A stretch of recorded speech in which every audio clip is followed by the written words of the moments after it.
Meninas, meninos, saudações! Vamos continuar com os nossos estudos de Oriente Médio e Ásia Central, agora com conflitos na Ásia Central e Oriente Médio.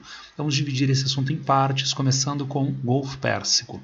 Vamos iniciar com o estudo do Irã nos anos 1950, quando chega ao poder Reza Pahlavi, introduzindo uma monarquia autocrática, um regime autoritário, ocidentalófilo. Dentro do contexto de Guerra Fria, já nos anos 1950, havia então uma crescente aproximação do Irã, uma aproximação subserviente do Irã às necessidades ocidentais, às necessidades dos Estados Unidos. Isso suscitava na sociedade iraniana crescentes oposições, oposição dos comunistas iranianos, que eram contrários no cenário de Guerra Fria, que o seu país ficasse com alinhamento ao Ocidente, assim como os religiosos muçulmanos xiitas, contrários à ocidentalização da sociedade iraniana. O descontentamento popular eclode em revolta na década de 1950, porém com marginalização dos comunistas pelos fundamentalistas xiitas, que chegam ao poder na Revolução Islâmica do Irã em 1979,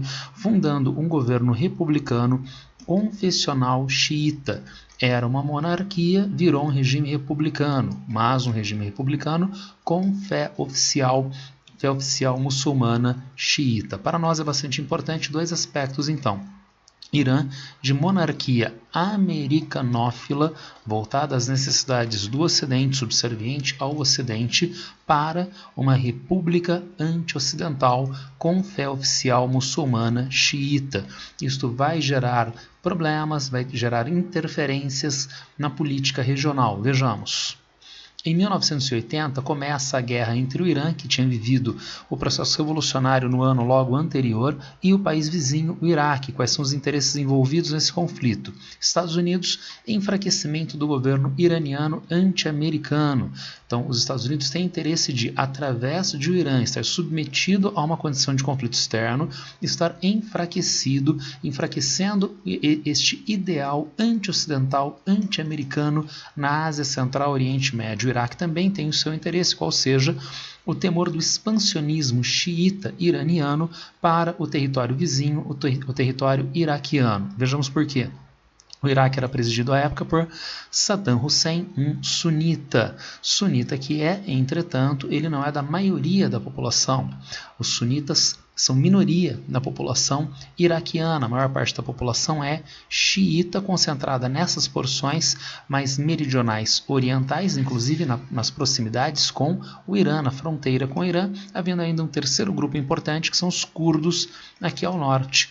O governo Saddam Hussein só se mantinha como um governo autoritário e chefiando as forças armadas, podendo então implementar repressão contra os curdos ao norte e os xiitas ao sul. Entretanto, com a Revolução Islâmica no Irã, havia o temor de o Irã apoiar os xiitas iraquianos em um levante, em uma derrubada eventual do governo de Saddam Hussein. A guerra vai se desenrolar ao longo dos anos 1980 até 1988. Inclusive, o início da guerra vai ser um dos fatores da segunda crise do petróleo, o petróleo atingindo os preços mais altos da sua história até os anos 1980, início da guerra Irã-Iraque. Mas a guerra se desenrola por 8 anos e há toda uma estratégia do mundo ocidental, que nós já estudamos nas nossas aulas de energia, para diminuir o preço do petróleo no mercado internacional. Resultado, ao longo de 8 anos de guerra, as infraestruturas dos dois países estão destruídas. E ainda mais, os dois países exportam petróleo a preço cada vez mais baixo. Portanto, o interesse americano de enfraquecimento do seu adversário regional, o Irã, foi bem sucedido. O Irã agora é um país destruído por 8 anos de guerra, exportando petróleo, seu principal produto de exportação, por um preço muito, muito deprimido. Tudo bem? Mas então não apenas o Irã se envolveu nessa situação precária até o final dos anos 1980. O Iraque também. E como o Iraque vai reagir a essas condições precárias ao final do conflito armado com o Irã? Anos 80, 90, 1990, invasão iraquiana sobre o Kuwait, o país aqui vizinho ao sul. As alegações de Saddam Hussein para esta invasão territorial são de baixa validade. As alegações iraquianas são de que esta divisão política era ilegítima, era uma divisão egressa da interferência externa, do imperialismo europeu de até a Segunda Guerra Mundial e da descolonização no pós-guerra. Mas o Iraque de Saddam Hussein acusava o Kuwait, ambos membros da OPEP, de romper as cotas de petróleo da OPEP, aumentando as exportações do Kuwait acima das cotas da OPEP, beneficiando a economia kuwaitiana com maiores exportações, beneficiando o Ocidente com maior oferta de petróleo, mas com a maior oferta reduzindo o preço no mercado internacional. Claro que são justificativas, como eu disse, de baixa qualidade. Então, é uma divisão política, em grande parte exógena, definida fora dos padrões da própria região? Sim. Isso é justificativa para um conflito armado e invasão territorial de outro país? Claro que não. Mas, se o Kuwait rompia as cotas de petróleo da OPEP, e de fato rompia, as cotas eram o contrário do que elas se propunham. Ao invés do limite máximo de exportação de produto, os países da OPEP usualmente extrapolam estas cotas, vendendo mais petróleo. Então não era algo que apenas o Kuwait fazia, vários países da OPEP fazem até hoje. Né? Mas há um cálculo um cálculo político do Iraque em relação a esta guerra. A ideia do Saddam Hussein, na verdade, era eliminar a dívida externa que ele tinha acumulado com o Kuwait ao longo dos 8 anos de guerra Irã-Iraque e aumentar as reservas de petróleo do Iraque, aumentando, portanto, a importância do país no cenário mundial, dando, portanto, maior relevo para o Iraque nas negociações internacionais mundiais.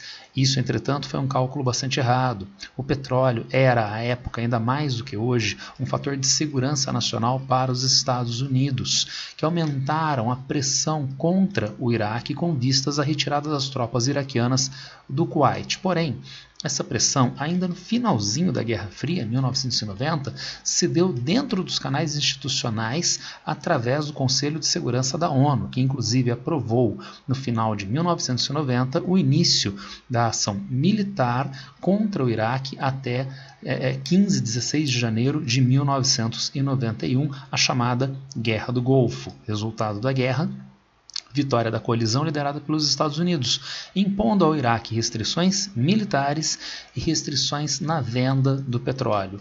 Como o Iraque teve que se render incondicionalmente, uma das condições que podia ser imposta pela coalizão liderada pelos Estados Unidos era a derrubada do presidente Saddam Hussein. Mas isto não aconteceu. E por quê?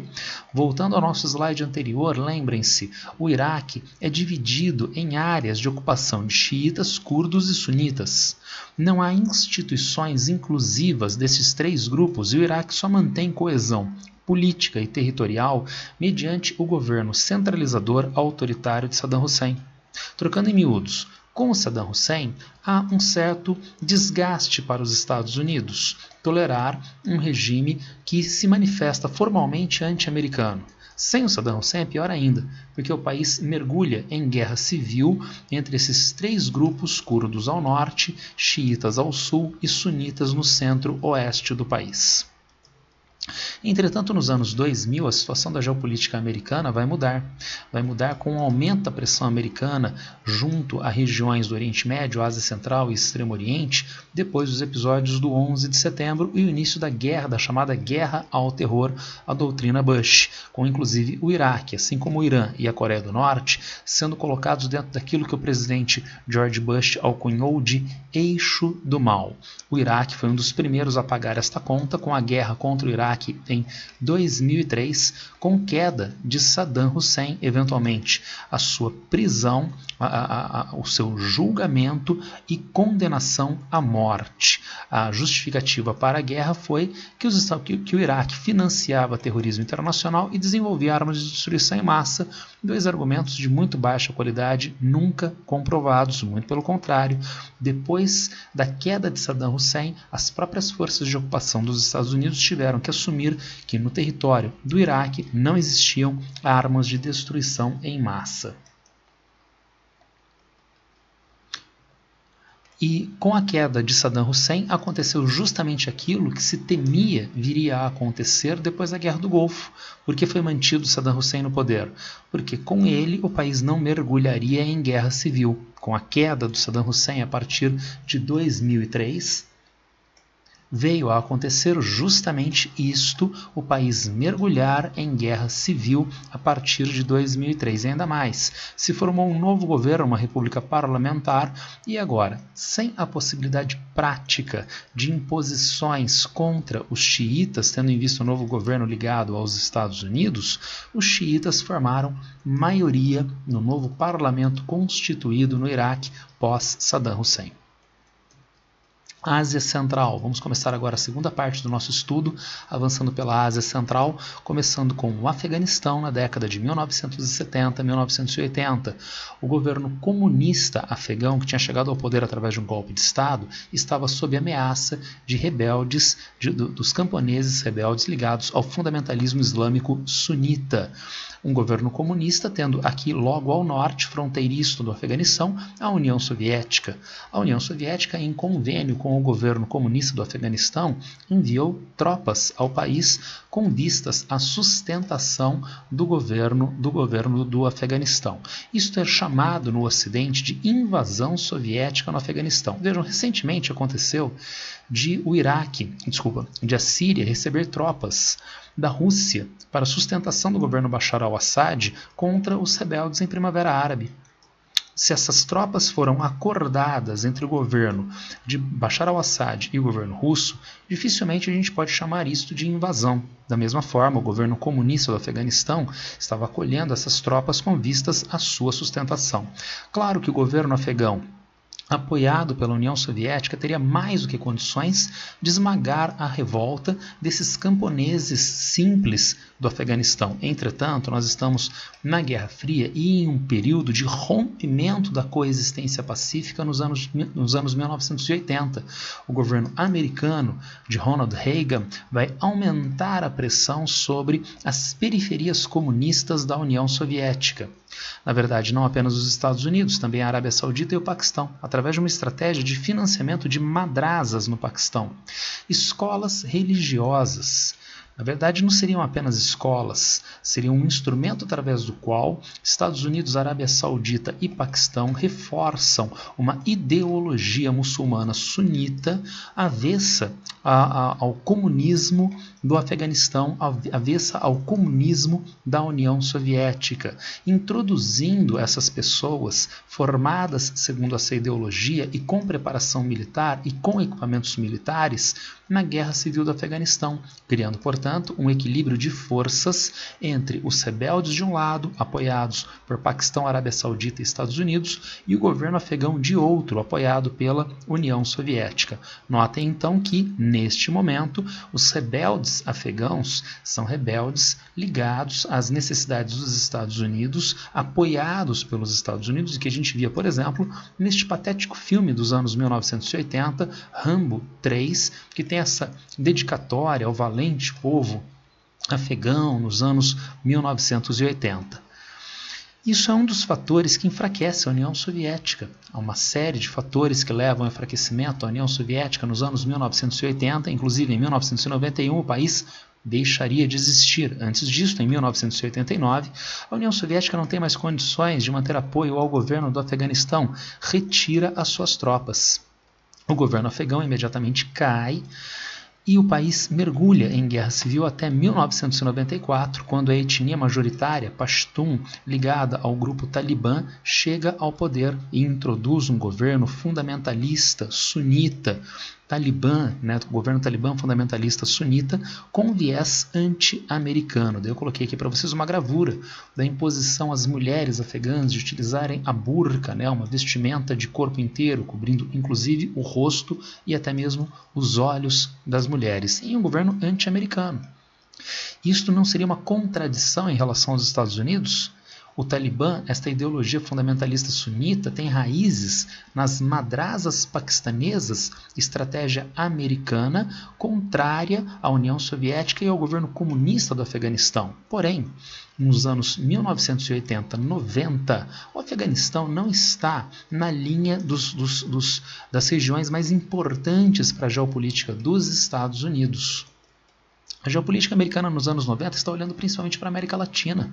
No imediato pós-União Soviética, essa geopolítica está preocupada com a formação da ALCA, mas no final dos anos 90, início dos anos 2000 e principalmente depois dos episódios do 11 de setembro, novamente o petróleo se torna um produto cada vez mais importante no cenário mundial e, portanto, a geopolítica americana volta a olhar para o Oriente Médio, para a Ásia Central. Resultado, a guerra do Afeganistão em 2001. Notem, ainda antes da denominação eixo do mal inventada pelo presidente George Bush, antes da guerra do Iraque em 2003, ainda no mesmo ano dos episódios das Torres Gêmeas e do Pentágono no 11 de setembro, no ano de 2001, os Estados Unidos vão às armas contra o governo talibã do Afeganistão e derrubam este governo.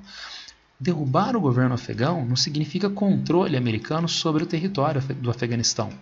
Porque, na verdade, o fundamentalismo sunita, manifesto na forma de terrorismo e ligado à produção de papoula e tráfico internacional de drogas desde o Afeganistão, se espalhou pelo território e tem força política, força econômica no tráfico de drogas para se manter atuante na região. Os Estados Unidos, portanto, derrubaram o Talibã, mas não ganharam o controle do território, ganharam a guerra, mas não levaram o país.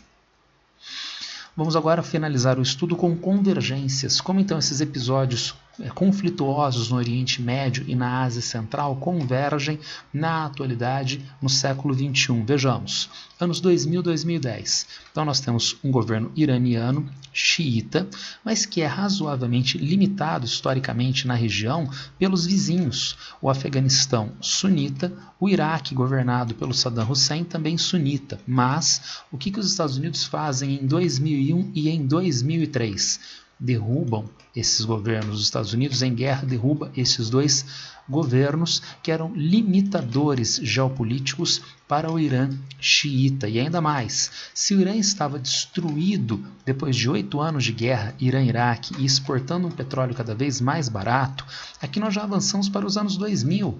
Já temos uma distância temporal bastante grande para o final da guerra Irã-Iraque e mais. O preço do petróleo inverteu a sua trajetória, chegando então, voltando à alta dos preços do petróleo e no chamado superciclo das commodities, até 2006, 2007, o petróleo vai atingir os maiores valores da sua história, acima dos valores reais da segunda crise do petróleo. Isto fortalece enormemente o Irã, adversário americano nesta região.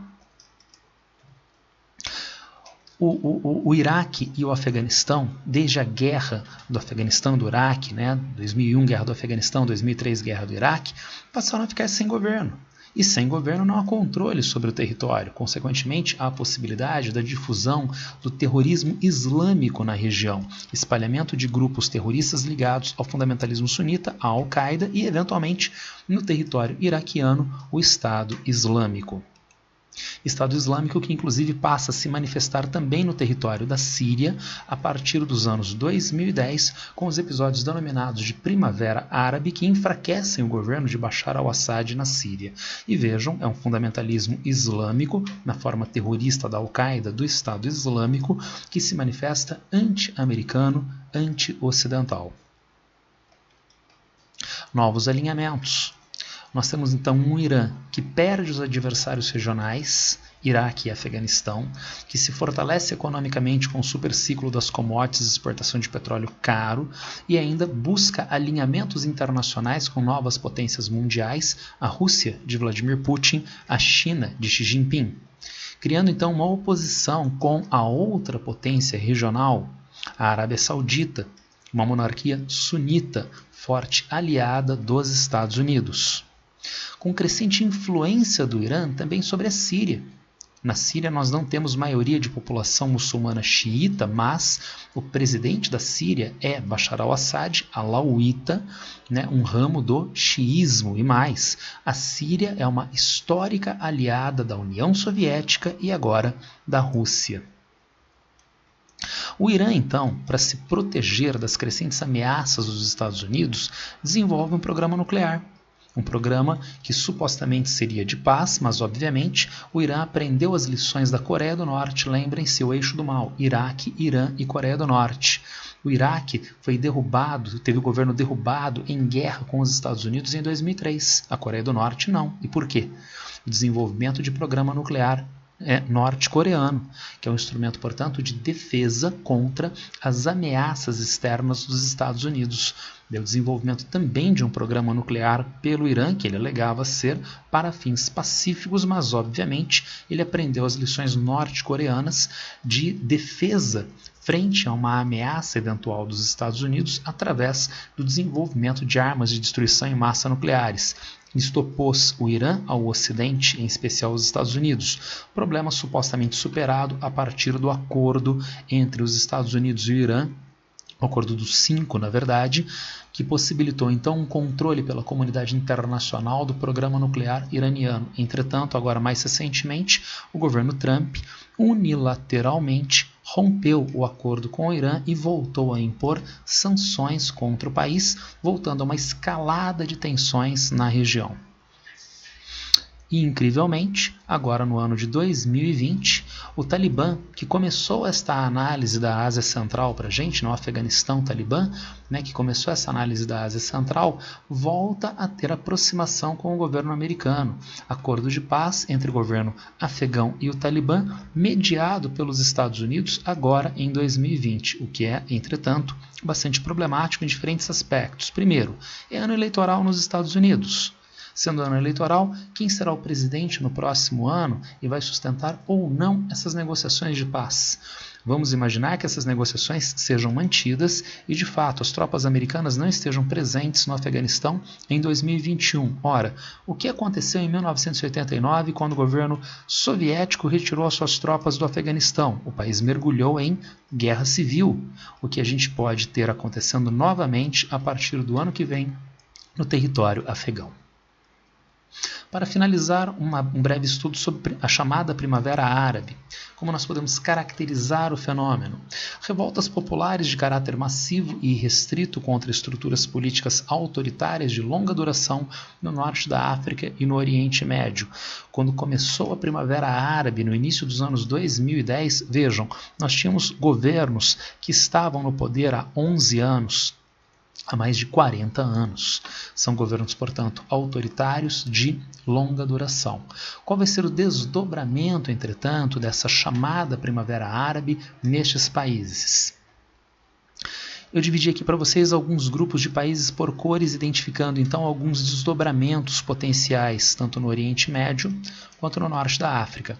Nós temos na Jordânia e na Arábia Saudita a Primavera Árabe sendo gravemente reprimida pelo governo e sem maiores consequências políticas domésticas, tendo em vista o governo saudita, o governo jordaniano, terem apoio do Ocidente, apoio dos Estados Unidos, então tiveram carta branca do Ocidente para a repressão dos manifestantes, para a repressão dos rebeldes.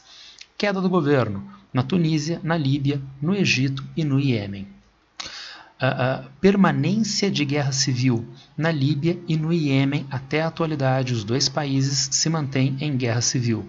Alinhamentos internacionais e preservação do governo. A Síria, marcada aqui em cor mais escura.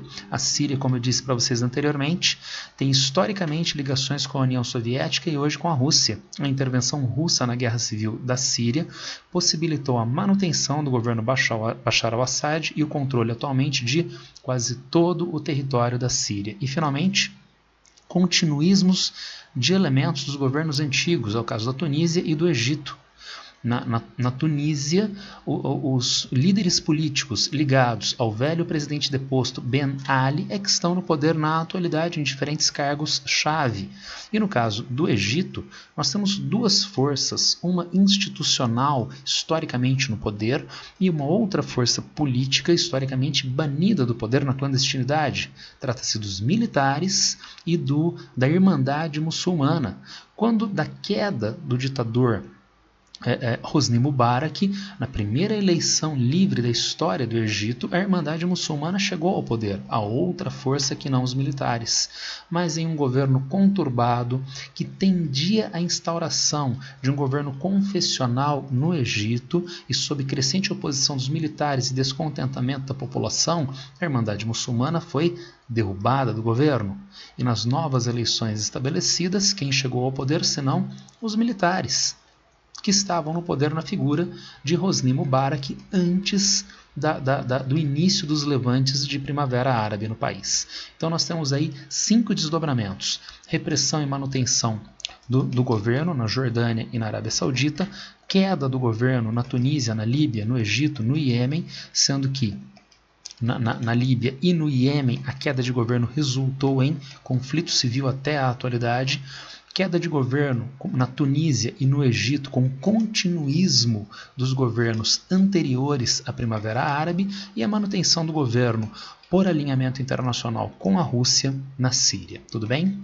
É um assunto de alta complexidade. Se alguém tiver alguma dúvida, algum problema, por favor, entre em contato comigo novamente através das redes sociais. Tudo bem? Abraço para todo mundo e boa sorte.